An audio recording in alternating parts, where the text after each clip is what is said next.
यदि आप प्रगति पथ से कोई पेड कंटेंट लेना चाहते हैं, पथ पब्लिकेशन की बुक लेना चाहते हैं, जैसे बीएड एमसीक्यू की बुक लेना चाहते हैं, ये आपको दिख रही है, या फिर आप हमसे असाइनमेंट बनवाना चाहते हैं, या फिर बीएड के किसी प्रकार के नोट्स लेना चाहते हैं, डिग्री डिप्लोमा या कुछ जो भी आपको रिक्वायरमेंट है जो यहाँ पर लिखा हुआ है पे हमें मैसेज कर सकते हैं या फिर इस पर फोन। इस वीडियो में हम पर्यावरण शिक्षा की आवश्यकता एवं महत्व की विवेचना करेंगे। आपको पता है कि यह आपके परीक्षा के दृष्टि से 105 पेपर के लिए, जो कि पर्यावरण के शिक्षा और महत्व के यूनिट से बहुत ही ज़्यादा इंपॉर्टेंट क्वेश्चन है। आवश्यकता भी पूछी जा सकती है और महत्व भी पूछा जा सकता है। तो हम एक एक करके देख लेते हैं कि पर्यावरण शिक्षा, एनवायरनमेंट एजुकेशन जो आप इस समय आपका सब्जेक्ट है। पहली बात तो आप ये समझ लीजिए कि पर्यावरण और पर्यावरण शिक्षा में ज़मीन आसमान का फ़र्क है। ये बात आपको एकदम एग्जैक्टली पता हो जानी चाहिए। ये जो है ये पर्यावरण का मात्र एक भाग है और पर्यावरण एक बहुत बड़ी चीज़ है, ठीक है। ये चीज़ आपको एनवायरनमेंट एजुकेशन क्लियर हो जाना चाहिए। अब इसकी आवश्यकता क्या है और इसका महत्व क्या है, आखिर आप इसको पढ़ क्यों रहे हो और इसकी ज़रूरत क्या है ना। बिना ज़रूरत के हम किसी भी चीज़ को यदि पढ़ते हैं, उस पर समय लगाते हैं, तो आगे चलकर वो निरर्थक हो जाती हैं। क्यों? क्योंकि उसकी आवश्यकता नहीं होती। तो पर्यावरण शिक्षा की आवश्यकता के संदर्भ में हम ये देखेंगे कि विज्ञान, प्रौद्योगिकी तथा पारिस्थितिकी, ठीक है, साइंस, टेक्नोलॉजी एंड इकोसिस्टम के संदर्भ में अगर आप देखें तो बदलते सामाजिक मूल्यों का आकलन करने के लिए पर्यावरण शिक्षा की आवश्यकता होती है। यानी ये जो सामाजिक मूल्य बदल रहे हैं, सामाजिक मूल्य का मतलब है कि आज समाज में जिस तरह से पर्यावरण को प्रदूषित किया जा रहा है, जैसे पीएम पार्टिकल, PM10 हो गया, PM15 हो गया, ये जो दिल्ली की व्यवस्था बनी हुई है, वायु गुणवत्ता जिसको एयर क्वालिटी इंडेक्स बोलते हैं, ये जो स्थिति बनी हुई है, ये आखिर सामाजिक मूल्य में परिवर्तन ही तो हो रहे हैं, नए नए चेंजिंग ही तो हो रहे हैं। पहले साधुओं का देश होता था, पहले संस्कृति और समाज से हम अपना मेल स्थापित करते थे, पहले हम जो है तमाम पॉलीथीन का, प्लास्टिक का कम यूज़ करते थे। बट आज के टाइम में इतनी ज़्यादा जो है इलेक्ट्रॉनिक चीज़ें आ गई हैं, इतने ज़्यादा इंस्ट्रूमेंट आ गए हैं कि उसके वजह से पर्यावरण बहुत ही ज़्यादा प्रभावित हो रहा है। तो कहीं ना कहीं हमारे सामाजिक मूल्य बदल रहे हैं, है ना। और वो किसकी वजह से बदल रहे हैं? विज्ञान की वजह से, प्रौद्योगिकी की वजह से। और उसका प्रभाव किस पे पड़ रहा है? इकोसिस्टम पे पड़ रहा है। और हमारा इकोसिस्टम भी उसी के अकॉर्डिंग बदलता जा रहा है। अब आपको एक बृहद रूप से समझाऊंगा मैं, खाली वीडियो को समझते रहिए। खाली यहाँ पे ये नहीं है कि मैं आपको ऐसे पढ़ पढ़ के बताऊंगा, आपको कंसेप्चुअल चीज़ें समझा दूंगा, वो आपके कॉग्निट ब्रेन में ऐसी चिपकेंगी कि ज़िंदगी भर याद रहेंगी। अब आपको मैं एक कोरोना का एग्जाम्पल देता हूँ। आपको पता है कि कोरोना के टाइम में जैसे ही गाड़ियों की आवागमन रास्ते पर बंद हुई और तमाम जो है इंडस्ट्रियलाइजेशन जो हो रहा था, प्रौद्योगिकी हो रही थी, वो स्टॉप हुई। उस वजह से आपने क्या देखा कि गंगा का जो मैला सिस्टम था, या गंगा का जो मैला पानी था, या गंगा माता जो एक तरह से अशुद्ध थी, वो ऑटोमेटिकली क्या हो गई? शुद्ध हो गई। यानी ये प्रकृति के अंदर खुद का एक शक्ति होता है कि वो अपनी गंदगी को, अपनी चीज़ों को खुद ब खुद साफ सुथरा रख सकती है। बस खाली मानव जो उसका पर्यावरण के साथ संबंध है, जैसे आप मानव और पर्यावरण के साथ संबंध पढ़ते हैं, उस संबंध को खाली कौन समझ ले? इंसान समझ ले, है ना। बट वो उस संबंध को समझता नहीं है। उस संबंध को समझते हुए वो खाली दोहन करता है पर्यावरण का, उसको बचाने का प्रयास नहीं करता। इस वजह से इस इन्वायरमेंट शिक्षा का उदय हुआ कि जब तक हम आपको बताएंगे नहीं कि इन्वायरमेंट एजुकेशन क्या है, इसको समझाएंगे नहीं, तब तक आपका दिमाग इस पर नहीं जाएगा कि हाँ भैया, इन्वायरमेंट को भी साफ सुथरा रखना चाहिए, ये हमारा कर्तव्य है।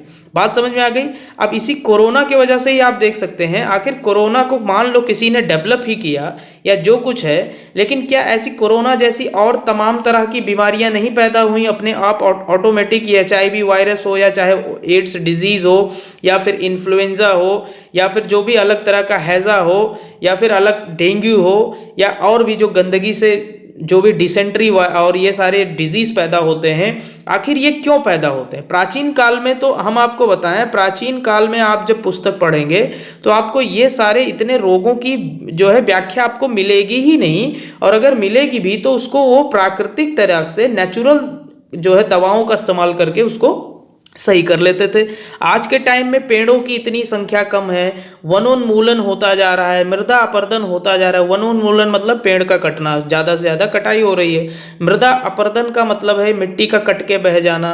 कहीं कहीं जगह आप देखेंगे पठार बन गए हैं, प्लेट्यू बन गए हैं, कहीं कहीं गड्ढे बन गए हैं। इसका मतलब यही है कि ये सामाजिक मूल्यों में ही नहीं परिवर्तन हो रहा है, अपितु हमारे पूरे जीवन के मूल्यों में प्रौद्योगिकी और विज्ञान ने इस प्रकार की चेंजिंग कर डाली है कि आज जो है पर्यावरण को इस चीज़ से बहुत ज़्यादा नुकसान हो रहा है। और ये जो फ़ोन है, चार्जर हैं, लैपटॉप हैं, ये सारी चीज़ें हैं, इसको हम कचरा बोलते हैं, इसको इलेक्ट्रॉनिक कचरा बोलते हैं, इसको इलेक्ट्रॉनिक वेस्ट बोलते हैं। बात समझ में आ रही है?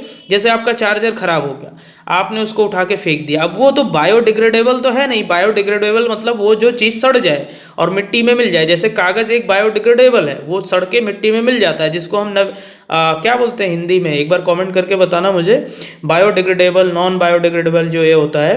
तो कहने का मेरा मतलब ये है कि ये सामाजिक मूल्यों में ही नहीं परिवर्तन करता, बल्कि हमारे पूरे जीवनचर्या को इसने बदल कर रख दिया है। इसीलिए पर्यावरण शिक्षा का महत्व अब बहुत ज़्यादा हो गया है कि अगर इन्वायरमेंट एजुकेशन बच्चों को शुरू से नहीं देंगे तो फिर बच्चा भाई उसको, एक तो वो ऐसे समाज में रह रहा है जहाँ इन्वायरमेंट का खुद ही ध्यान नहीं रखा जा रहा है, और उसके बाद आप उसको एजुकेशन भी नहीं दे रहे हो। जैसे हम कहते हैं कि बच्चे को शुरू से नैतिक बनाओगे तो वो नैतिकता सीखेगा, ऐसे उसको शुरू से अगर इन्वायरमेंट एजुकेशन सिखाओगे तब वो इन्वायरमेंट को पोल्यूट नहीं करेगा। अन्यथा फिर वो पढ़ा के दिवाली में उसको फोड़ना ही फोड़ना है, क्योंकि उसको तो मजा आ रहा है।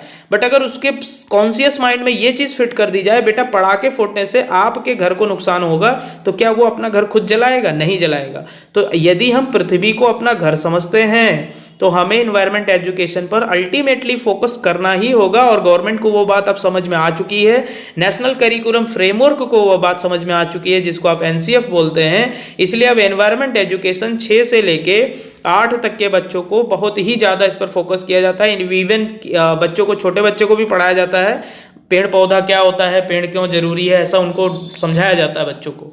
तो आगे हम देखते हैं। फिर आज विज्ञान के बढ़ते चरण वही सारी चीज़ें हैं। औद्योगिकीकरण, जनसंख्या के कारण पूरी विश्व में प्राकृतिक संसाधन का दोहन हो रहा है, जो मैंने आपको चीज़ें एक्सप्लेन करी। और उसकी रोकथाम के लिए जहां एक और सरकार नियम और कानून बनाए जा रही है। अब ये सरकार का ही काम है, अभी तक इस पर उतना अवेयरनेस नहीं था। अब इतने तमाम तरह के एनजीओ इस पर काम करने लगे हैं। जैसे मैं आपको 2-3 एनजीओ का नाम बताऊं, जैसे ग्रीन पीस है, और उसके बाद स्माइल फाउंडेशन। स्माइल फाउंडेशन तो चलो बच्चों के लिए स्पेशली काम करती है, बट ग्रीन पीस है, और ऐसे कई सारे एनजीओज हैं जो बहुत ही सुंदर काम कर रहे हैं, बहुत ही बढ़िया काम, वेलफेयर का काम कर रहे हैं एनवायरनमेंट के लिए। एनजीओ का फुल फॉर्म होता है नॉन गवर्नमेंटल ऑर्गेनाइजेशन, जो कि सरकार से अलग होकर वो स्वायत्त रूप से समाज के सुधार के लिए काम करते हैं। तो मेरा कहने का बच्चों पर्पज़ ये है कि इस पैराग्राफ में अगर जो कुछ भी आप पढ़ोगे तो वही चीज़ें मिलेंगी कि भाई इन्वायरमेंट एजुकेशन आखिरकार है क्या, इसको हम पढ़ते क्यों हैं, इसका महत्व और आवश्यकता है क्यों, और हम इसको आज क्यों चर्चा कर रहे हैं, पहले क्यों नहीं करते थे।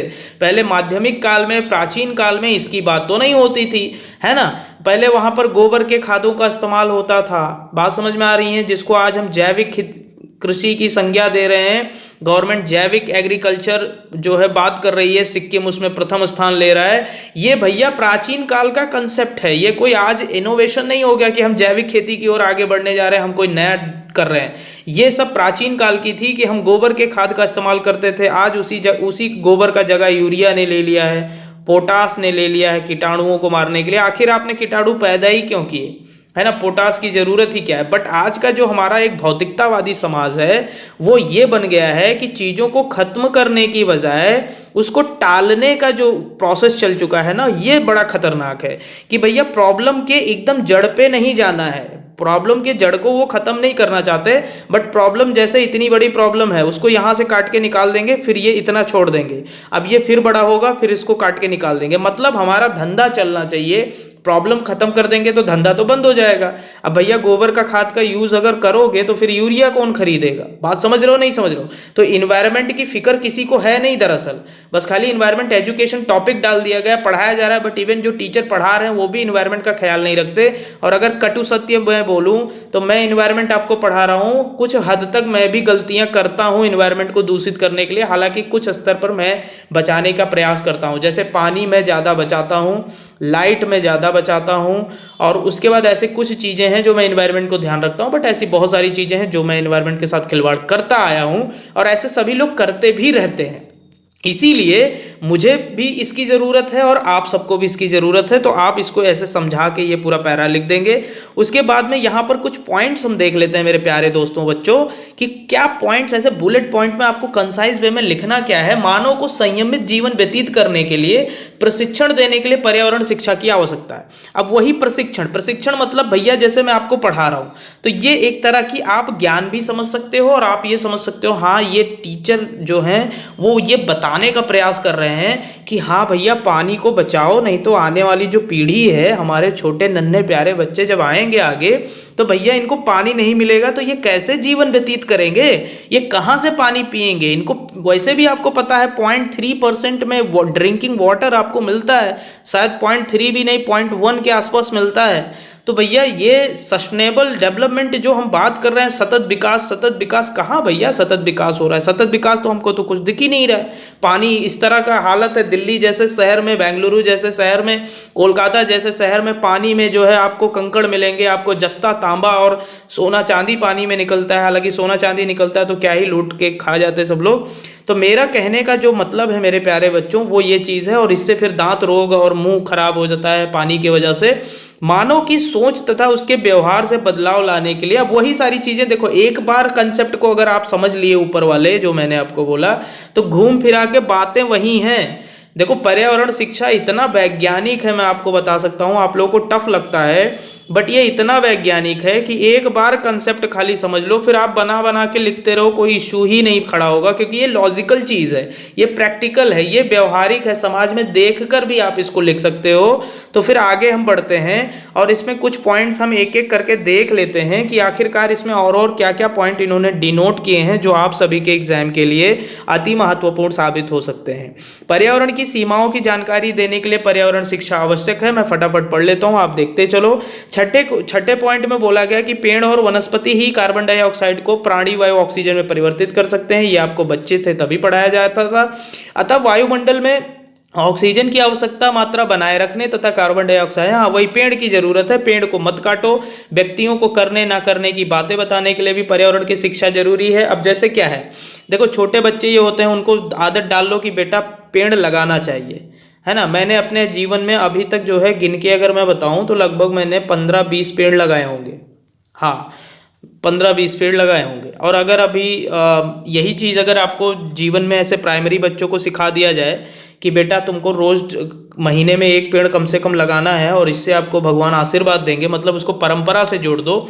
जैसे चिपको आंदोलन है और ऐसे कई सारे आंदोलन हैं, तो उन्होंने क्या किया कि इन्वायरमेंट को, पर्यावरण को परंपरा से जोड़ दिया।